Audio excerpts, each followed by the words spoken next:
का शांत बसला होतात? हा साधा सरळ प्रश्न आहे ना.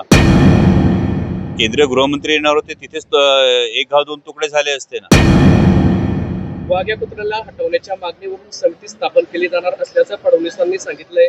संभाजीराजे म्हटले, आपण फडणवीसांना या संदर्भात भेटू. अमित शहा रायगड दौऱ्यावर येणार होते म्हणून शांत बसलो होतो, असंही संभाजीराजे म्हटले. का शांत बसला होतात? हा साधा सरळ प्रश्न आहे ना. केंद्रीय गृहमंत्री येणार होते, तिथेच एक घाव दोन तुकडे झाले असते ना.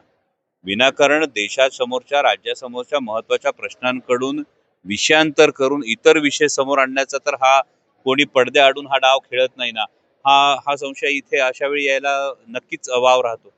श्रीगोंद्यामध्ये कसं बघतात, सध्याच्या राजकारणाकडे कसं बघत आहात? कारण तुम्ही शिवाजी महाराजांच्या नाही, खरोखर मी आता जी उत्तरं दिली यामध्ये प्रश्न विचारणाऱ्याच्या विषयी पूर्ण आदर आहे, परंतु कुठल्या विषयांवर आपल्याला बोलावं लागतं इथेच सध्याच्या एकूण राजकीय परिस्थितीविषयी, आजची शेतकऱ्यांची परिस्थिती त्याविषयी आम्ही बोलत नाही आहोत. आजच्या युवकांच्या बेरोजगारीविषयी आम्ही आज बोलत नाही आहोत.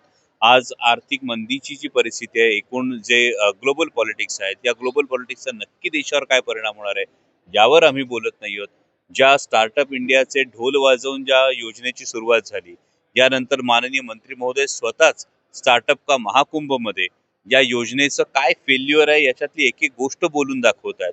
तर या तरुणाईचं नेमकं भवितव्य काय याविषयी बोलण्यापेक्षा अमुक एका व्यक्तीने काहीतरी सनसनाटी विधान करायचं आणि त्याच्या मागे आम्ही पळत राहायचं आणि जे जनतेसमोरचे, तरुणाई समोरचे, शेतकऱ्यांसमोरचे महत्वाचे प्रश्न आहेत हेच दुर्लक्षित करायचं. हे कुठेतरी नैराश्य आणणार आहे आणि या पलीकडे जाऊन जे आपण प्रतिक्रियावादी राजकारण आहे याच्या पलीकडे जाऊन कुठेतरी प्रक्रियावादी राजकारणाकडे जायची वेळ आली.